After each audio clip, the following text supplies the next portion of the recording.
우리가 매년마다 고난주간을 그렇게 시작합니다만 매년마다 그렇게 느끼는 것이 참 마음이 무거워집니다.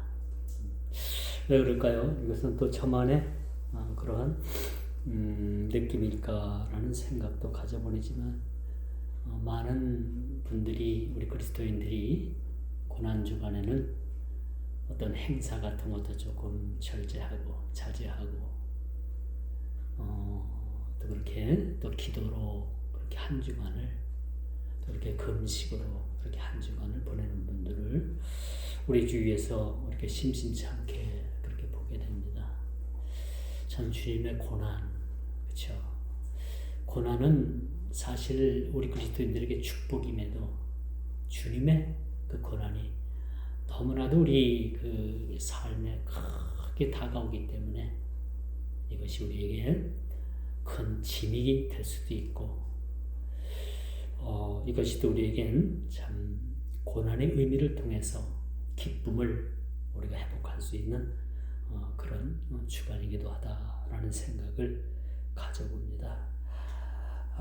오늘부터 우리가 고난주간이 좀 시작이 되는데 그래도 여러분 세상에 어떤 오락이나 또 이렇게 일부러 여러분들이 뭐 행사를 만들어서 그렇게 행사를 할 필요는 없고 그래도 우리가 일주일을 조용하고 또 주님 고난 당하신 주님을 독대할 수 있는 그런 한 주간이 그런 되었으면 좋겠다. 뭐 늘 그렇게 여러분들이 신앙생활을 하고 있으리라 믿지만은 그래도 이번 주 한 주간은 주님과 그렇게 독대하는 시간을 많이 가져봤으면 좋겠다 그런 생각을 가져봅니다.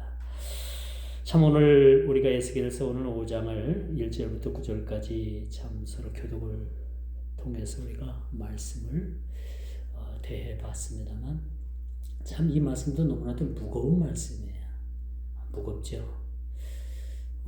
이렇게 성경에 또 하나님께서 선지자의 이 말씀을 통해서 입술을 통해서 이렇게 이스라엘 백성들에게 이런 심판, 이런 징계를 내릴 수밖에 없었던가? 그것은 단 한 가지 죄입니다. 죄. 이스라엘의 죄 때문에 하나님께서는 이스라엘 백성들을 그렇게 징계하실 수밖에 없으셨다라는 것을 보게 됩니다. 우리 고난주간도 마찬가지죠. 왜 고난주간이 있을까요? 우리의 죄를 담당하시기 위해서. 주님께서 그 십자가를 지시고 몸 찢기시고 피 흘려주시고 이 성경 말씀에 보니까 아주 그 심장이 터져나가면서 물 한 방울 피 한 방울까지 다 그냥 쏟으시는 그런 현장을 우리가 참으로 성경에서 입체적으로 우리가 그 말씀을 대하지 않습니까? 오늘 본문도 마찬가지예요. 이스라엘 백성들이 당할 고난과 이 심판에 대해서 하나님께서는 그렇게 네 번째로 에스겔 선지자에게 너는 삭도를 가지고 내 머리털을 밀고 내 수염을 깎아서 그것을 가지고 부분적으로 3등분해서 그것을 나누어라 그런 말씀을 합니다.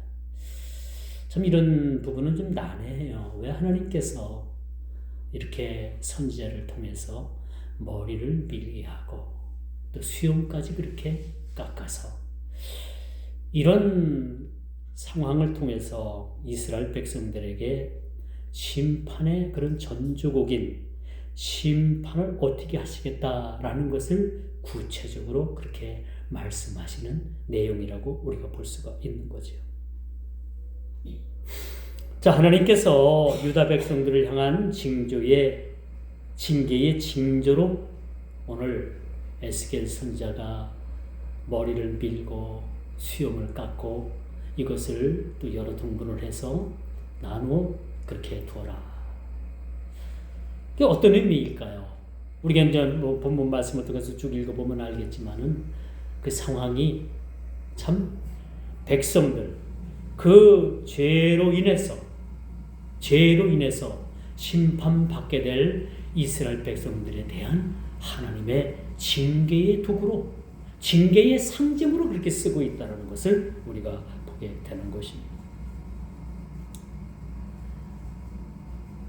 왜 하나님께서 이런 표현을 통해서 백성들에게 닥칠 심판의 전조의 모습을 그렇게 보여주고 있을까? 뭐 다른 방법도 있을 것이고. 그런데 왜 선지자의 머리칼을 삭도로 밀으라 라고 그렇게 말씀하고 계실까? 이것은요, 선민의식에 사로잡혀 있었던 그런 백성들에 대해서 또 뿐만 아니라 그 백성들의 지도자들에게까지 하나님께서 말씀하신 하나님의 법을 어겼다는 겁니다. 법을 어겼다는 겁니다. 요즘 법을 어기는 일들이 한 가지 두 가지가 아니잖아요. 그렇죠? 요즘 세상 돌아가는 거 보면은 아유 어떻게 세상이 어떻게 끝을 맺으려고 이럴까? 그렇죠? 법을 만든다는 그런 국회의원들이 그렇죠? 엉뚱한 법을 만들어서 국민에게 고통을 줍니다. 자기네들 편하자고 사상 초유의 악법을 그렇게 아주 대량으로 생산하는 모습을 요즘 보게 됩니다. 이스라엘 백성들이 하나님 앞에 심판받을 수밖에 없는 그 사실은 그들의 죄악상, 그들의 죄악 때문이라는 것을 우리가 보게 되는 것입니다. 어떤 죄악입니까? 이들은 하나님께서 말씀하신 율례와 규례와 법도를 어겼다라는 거예요. 하나님께서 언약하신 그 말씀을 그들 스스로가, 백성들 스스로가 저버렸다는 겁니다. 우리가 세상을 살면서 많은 약속들이 이루어지잖아요. 뭐 크게는 계약서도 있고 구두로다가 계약을 하기도 하고요. 그렇죠? 구두로 계약을 하는 것도 계약입니다. 그것도 하나의 계약이라고 볼 수가 있겠죠. 이스라엘 백성들은 하나님과의 아주 특별한 관계였습니다. 이방인들이 그렇게 부러워할 만한 선민의 나라였어요. 그리고 하나님께서 그들을 통해서 복을 내려주실 뿐만 아니라 법을 주셨잖아요. 너는 적어도 하나님의 선민의 백성이라면 이 정도는 너희들이 지켜야 된다. 이건 지키고 너희들 이것은 버려야 되고 이것은 해야 되고 이것은 하지 말아야 된다는 것을 하나님의 율례와 규례와 법도를 통해서 그렇게 약속하셨다는 거예요. 그런데 어떻습니까? 그들은 하나님의 율례와 규례와 법도를 어겼다라는 거예요. 그들 스스로가 약속을 버린 겁니다. 그들 스스로가 약속을 일방적으로 파기했다는 사실을 우리는 보게 되는 겁니다. 지금 대한민국은 입법부의 폭주로 사법 시스템이 붕괴되었습니다. 행정부의 기능 중에 많은 부분들이 망가졌습니다. 이는 한 사람의 잡스러운 범죄를 덮고 이 땅의 수반으로, 이 땅의 대통령으로 만들고자 하는 빗나간 목적으로 인해서 많은 사람들이 지금 고통을 당하고 있습니다. 며칠 전에는 사법부의 최고 기관인 헌법재판소가 상식에 반하는 판결을 내림으로 지금 많은 사람들이 일대 혼란을 겪고 있습니다. 요즘 보면은 헌법재판소가 어떤 판결을 내렸는가라는 그런 내용이 많이 그 전문가들에 의해서 그렇게 이야기가 되어집니다. 헌법재판관들이 법리적으로 해석해서 판결을 한 것이 아니라 순전히 정치적인 판결로 인해서 대통령이 탄핵이 됐다라는 그런 이야기가 심심찮게 많이 들려옵니다. 이는 대한민국의 법치가 무너졌음을 보게 되는 것이죠. 그러므로 여러분, 하나님의 징계는 지켜야 될 법에 대한, 그런 법에 대한 백성들이 가장 기초적인 그 법들, 하나님과의 그런 언약적인 그 관계를 지키지 않음으로 인해서 오늘 본문과 같은 문제가 그렇게 발생되었다는 것을 우리는 깨닫게 되어지는 것이죠. 자, 오늘 본문 이야기입니다. 선지자가 이해하기 어려운 행동을 우리가 보게 되죠. 왜 하나님께서 머리의 삭도를 통해 가지고 머리를 밀고 그 수염을 그렇게 자르라고 했을까? 평소에 이런 한 행동의 표현으로 징계를 경고하신 적이 하나님은 없습니다. 우리가 하나님 앞에 서운한 일이 있어서 사도 바울이 삭도를 대고 머리를 자른 일은 있습니다. 또 성경에 보면 삼손이 그 방탕한 삶을 통해 가지고 머리가 밀리는 그러한 아픔도 있었습니다. 근데 오늘 선지자 에스겔을 통해서 하나님께서 특별히 머리에 삭도를 대서 머리를 자르라 그렇게 말씀을 합니다. 요즘 대기업들이 줄줄이 미국으로 공장을 이주하는 계획을 가지고 있고 일부 대기업들의 공장들은 이미 미국에 가서 그렇게 공장을 짓고 있다고 합니다. 얼마 전에 현대그룹에서 그렇게 어마어마한 그러한 돈을 들여서 미국에 공장을 짓겠다라는 발표를 했습니다. 이 땅은 더 이상 기업하기가 좋은 환경을 가진 나라가 아니라고 합니다. 우리나라가 지금 강성노조가 얼마나 아주 기업인들에게 목을 조르는지 기업가들은 될 수만 있다면 이 땅을 떠나서 조금 다른 곳에 가서 다른 나라에 가서 기업을 일구고 싶다라는 그런 앙케이트 조사가 나왔는데 많은 기업들이 우리나라에서는 더 이상 기업하기가 쉽지 않다.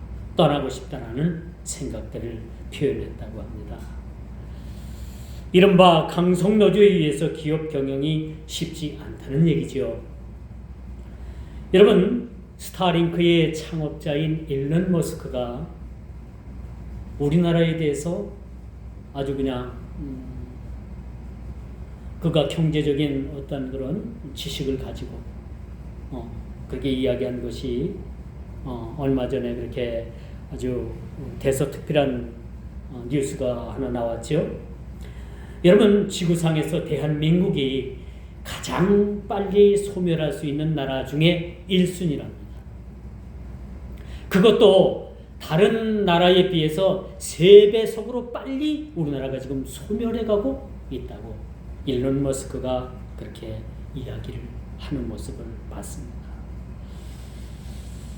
평균적으로 3배가 빠르대요, 우리나라가. 여러분, 세계인들로부터 부러움을 샀던 한강의 기적을 여러분 알고 있지 않습니까? 이 한강의 기적 하면요, 우리나라 사람들도 많이 알지만 세계 많은 사람들이 한강의 기적을 아주 극찬을 했던 때가 있었습니다. 이렇게 한강의 기적을 이룬 가장 이렇게 이룬 나라가, 빨리 이룬 나라가, 경제의 규모를 이룬 나라가 가장 빨리 소멸할 수 있다는 경고를 받은 셈입니다. 여러분 어떻게 생각을 합니까? 왜 이런 일들이 일어난다고 생각을 합니까? 우리나라의 법치가 무너진 거예요.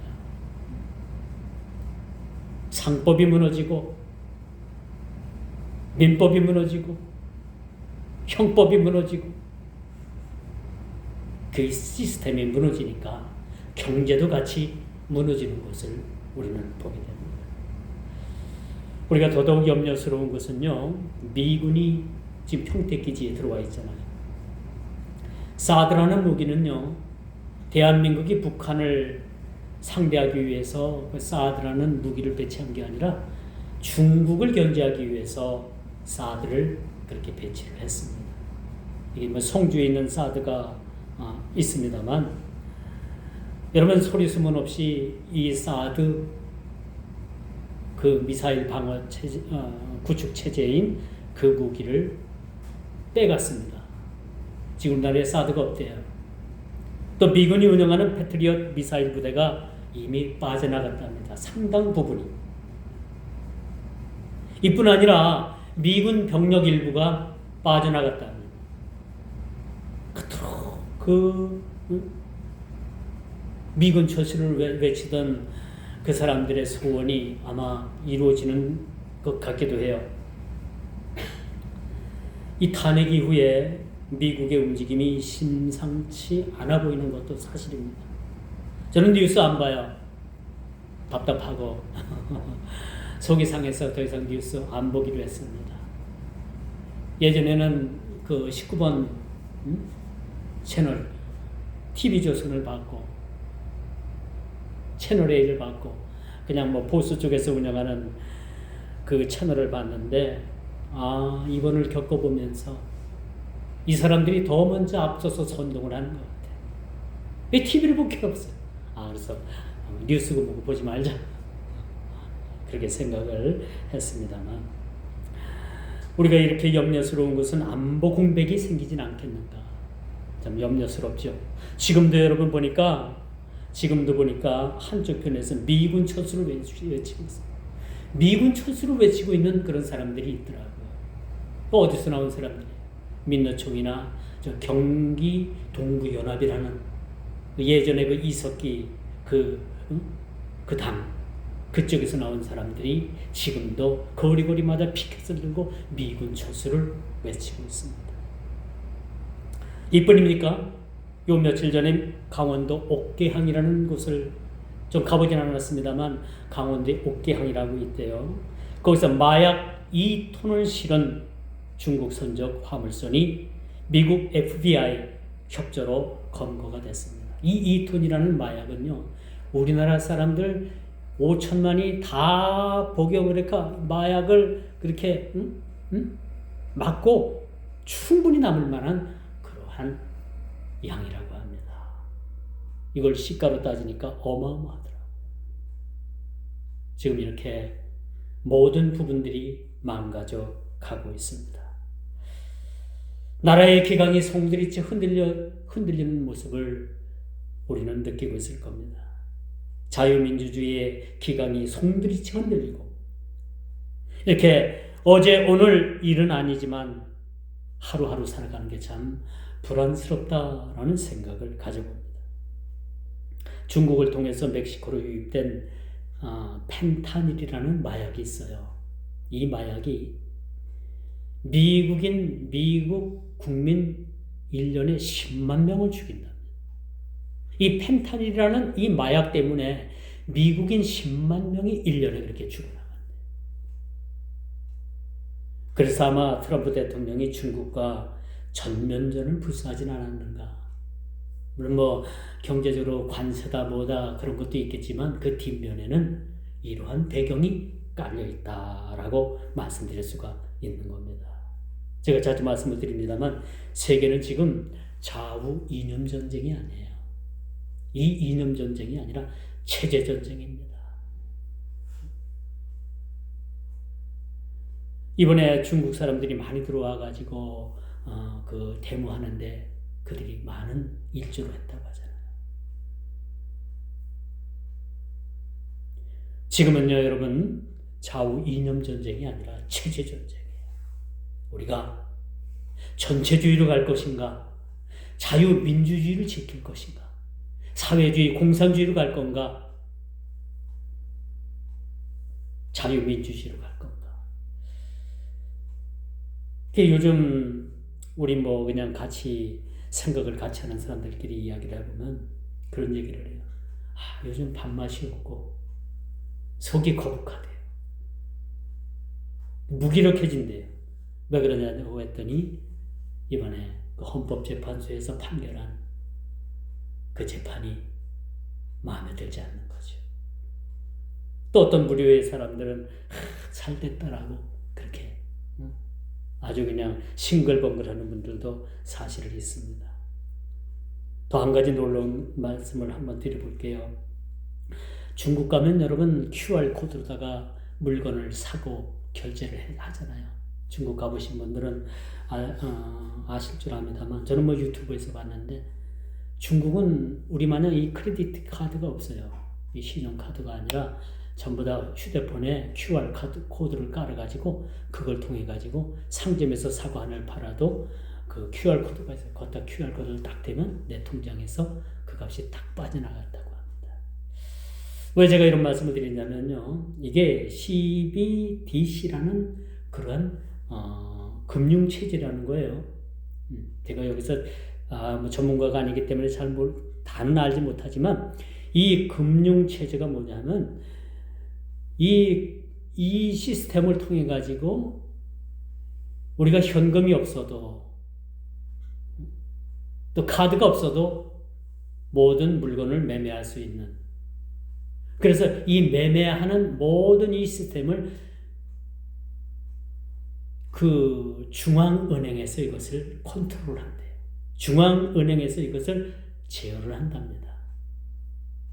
그러면서 사람 하나하나의 얼굴 인식을 시켜가지고 이 사람이 어디 가서 뭘 하고 어디 가서 커피를 마시고 어디 가서 뭘 하는 것까지 다 통제가 가능하대요. 이런 통제 시스템을 기본으로 해가지고 이러한 CBDC라는 이러한 금융체제를 중국에서 만들어서 지금 시행을 하고 있어요. 이런 시스템을 지금 놀라지 마세요. 4월 1일자로 우리나라도 지금 시행이 되고 있습니다. 전체 국민이 아니라 10만 명을 대상으로 10만 명을 그렇게 선발을 해서 지금 4월 1일부터 CBDC라는 그런 체제에 한국은행에서 이것을 시험적으로 이렇게 운영을 하고 있다랍니다. 왜 제가 이런 말씀을 드리느냐? 이게 조금 더 발전을 하게 되면요, 휴대폰에 있는 QR코드가 아니라 우리 몸속에 칩을 심는다고요. 어느 부분까지라도 그 예상하는 분들이 있고 그분들이 올려진 사진을 보니까 요 손가락 요 사이에 아마 칩이 들어갈 모양이에요. 조금 그름직하죠? 이게 아마 많은 사람들이 성경에서 예언하는 666으로 가진 않는가 조심스럽게 그렇게 이야기가 나오고 있습니다.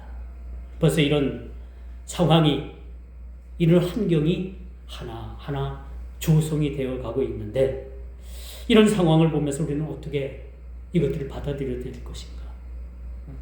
우리는 지켜보면서 기도할 수밖에 없습니다. 사람 몸속에다 이미 칩을 심는다는 것은 상당히 성경적 근거와 그렇게 근거가 맞아떨어지진 않는가라는 염려를 할 수밖에 없습니다. 오늘 유다가 끔찍한 형벌을 당해야만 했던 이유가 무엇인가? 우리는 다시 한번 생각해 봐야 돼요. 왜 예루살렘 성이 무너질 수밖에 없고 멸망당할 수밖에 없었던가? 라는 이유를 우리는 분명히 한번 짚어봐야 되는 거예요. 백성들이 하나님을 떠난 죄악을 성경은 지적하고 있어요. 제가 초대에도 말씀을 드렸습니다만 왜 그들이 멸망을 당할 수밖에 없을까? 왜 그들이 멸망으로 갈 수밖에 없었을까? 그것은 하나님을 떠난 죄입니다. 율례와 규례와 법도에서 떠났다는 거죠.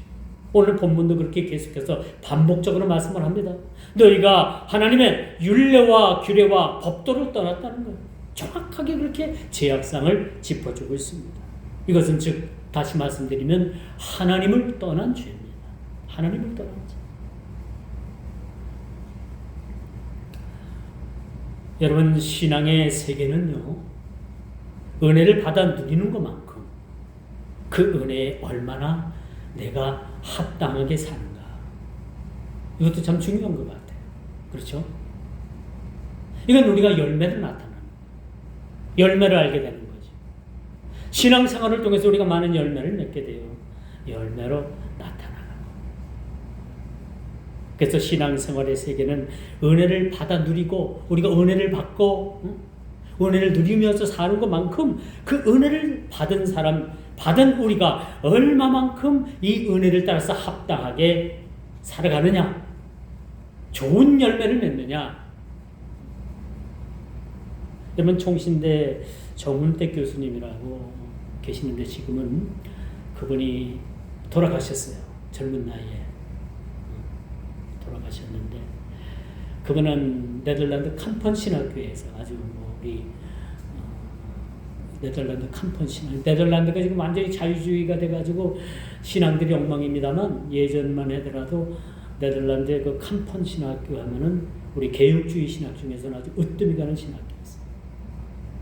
거기서 박사학위를 받았는데 어떤 그 주제로 박사학위를 받았는가 하면요, 열매로 알리라 라는 그런 박사학위 논문이었어요. 열매로 알리라. 그렇습니다. 우리 그리스도인들은 이제 마지막에 하나님 앞에 섰을 때에 뭘 가지고 우리가 평가를 받겠습니까? 열매입니다. 열매. 우리가 이 땅에서 주어진 시간 내에, 이 주어진 시간 동안에 얼마나 우리가 선한 열매를 맺었는가, 얼마나 좋은 열매를 맺었는가 라는 걸 가지고서 평가를 하실 겁니다. 여기에 따른 또 상급이 있어요. 열매를 통해서 반드시 하나님께서는 상급을 주신다고 말씀을 하십니다.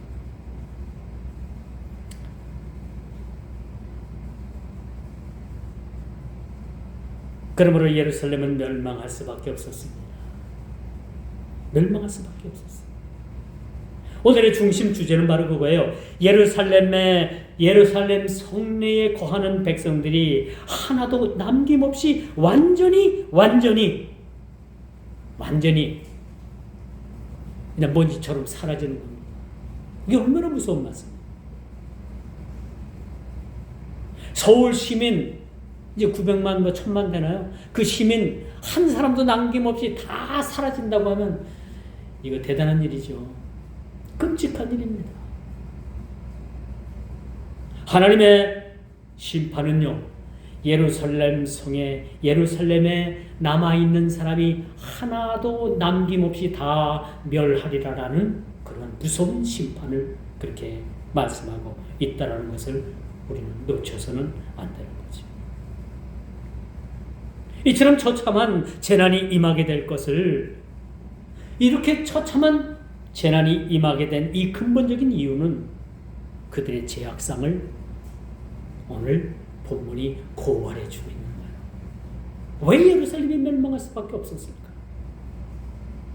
오늘 5장 전체는 거기에 대해서 그렇게 고발을 합니다. 머리털이 3분의 1씩 불살라질 때마다 치명적인 전염병이 그렇게 돌게 되죠. 또 기근이 임하게 된다고 했습니다. 또 머리칼이 삭도에 의해서 잘려진다는 것은 수많은 그런 백성들이 칼에 의해서 목숨을 잃게 될 것이라는 그런 예언적 말씀을 우리가 보게 되는 겁니다.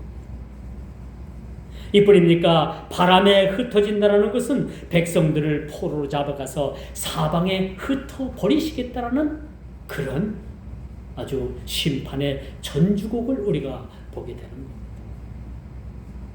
이른바 아비규환의 모습의 절정을 우리는 보게 돼요. 제가 오늘 본문 1절부터 9절까지 잡았습니다만 거긴 또한 이유가 있어요. 좀 짝수로 10절까지 그렇게 본문을 정했으면 서로 교독하기가 좋았을 텐데, 여러분 10절을 보십시오. 10절을 이 말씀은 여러분 차마 입으로 읽어 내려갈 수 없는 아주 인간의 비참한 피해를 우리가 느끼게 합니다. 이게 읽을 수 있어요, 여러분? 이 성경에 여러분 예언된 말씀이 이 말씀. 읽을 수가 없어요, 참. 이 말씀을 우리가 어떻게 읽겠습니까? 그러므로 유다가 심판을 면치 못하는 또 다른 이유가, 여러분, 하나님의 율례와 규례와 법들을 어긴 것도 있지만 또 하나의 죄악상을 지적하고 있는데, 그것이 바로 그 이스라엘 백성들의 선민의식이었다는 거예요. 선민의식. 우리는 하나님의 백성이고, 너희 이방인들은 뭐야? 너희 이방인들은 왜 하나님께서 이방인들을 만드셨을까? 지옥의 땔감으로 쓰기 위해서 이방인들을 만들었대요. 지금도 이스라엘 사람들은 그런 얘기를 해요. 왜 하나님께서 이방인들을 만드셨을까?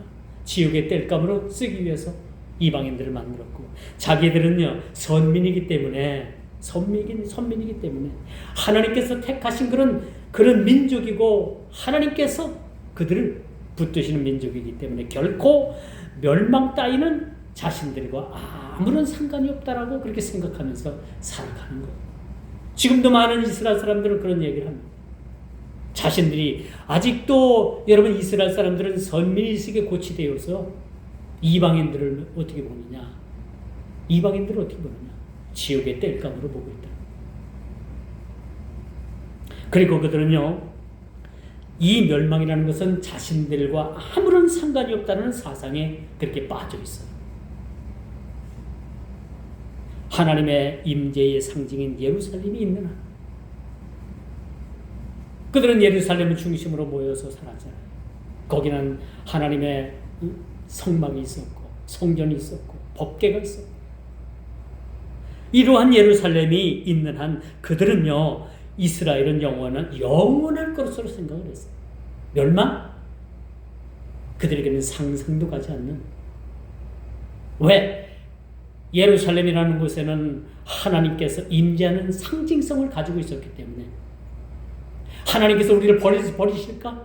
우리는 하나님의 선택된 민족인데 그런 백성들인데 그런 마음에서 그들은 떠나지 못했다는 거죠. 그런 생각에 사로잡혀 있다는 거죠. 지금도 이스라엘 백성들은 그런 사상을 가지고 있어요. 자신들만이 선민의 백성이라는. 이제 말씀의 결론을 맺습니다. 신구약 성경 말씀 중에 가장 무거운 말씀이 여러분 몇 구절이 있는데 바로 마태복음 7장 21절에서 23절이에요. 제가 자주 이 말씀을 언급을 합니다만 여러분들이 한번 이제 집에 가서 시간 내면 한번 찾아보십시오. 저는 누누이 기회가 있을 때마다 언급하는 말씀이에요. 말씀을 대할 때는 늘 내 자신을 돌아보는 계기로 삼습니다.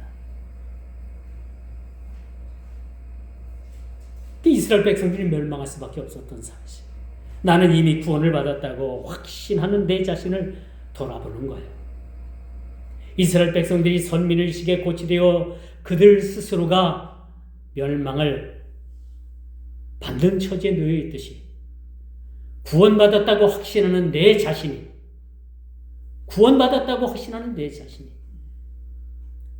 이 말씀을 통해서 한번 내 자신을 돌아보는 것도 나쁘지 않겠다라는 생각을 가져봅니다. 도대체 어떤 말씀이길래 마태복음 7장 21절에서 23절의 말씀이 도대체 어떤 말씀이길래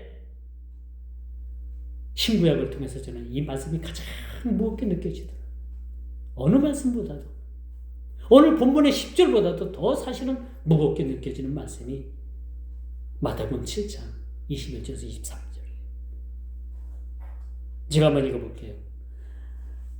나더러 주여 주여 하는 자마다 다 천국에 들어갈 것이 아니요 다만 하늘에 계신 내 아버지의 뜻대로 행하는 자라야 들어가리라. 정답이죠? 정답.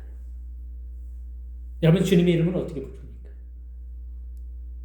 주님의 이름을 너무 가볍게는 부르지 않습니까? 오늘 우리가 이 고난 주간에 주님의 이름을 우리가 얼마나 무게감 있게 주님을 부를 때 그 주님의 이름이 주님의 모습이 우리 삶에 내 삶에 얼마나 이것이 스며듭니까? 얼마나 여러분 영적으로나 육적으로나 신앙적으로 이것이 느껴집니까?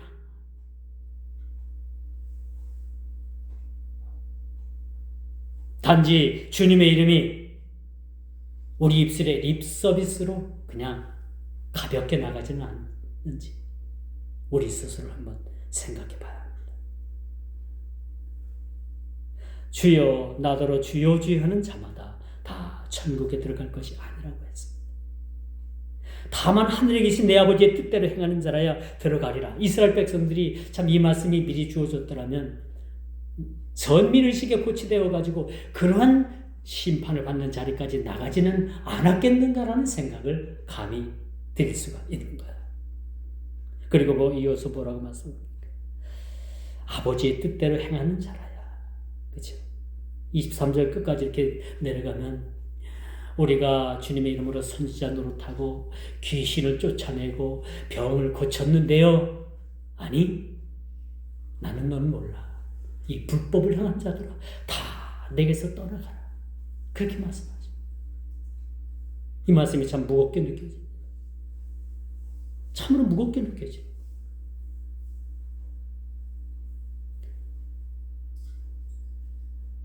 아버지의 뜻대로 행하는 자라야 들어간다고 했어. 내 뜻이 아닌, 내 뜻을 관철시키는 것이 아닌 아버지의 뜻대로 행하는 일들이 과연 얼마나 있을까요? 내 자신부터 돌아봅니다. 부끄럽습니다. 아버지의 뜻대로 행한다는 거. 내 자신의 생각이 더 많이 들어가진 않았는지,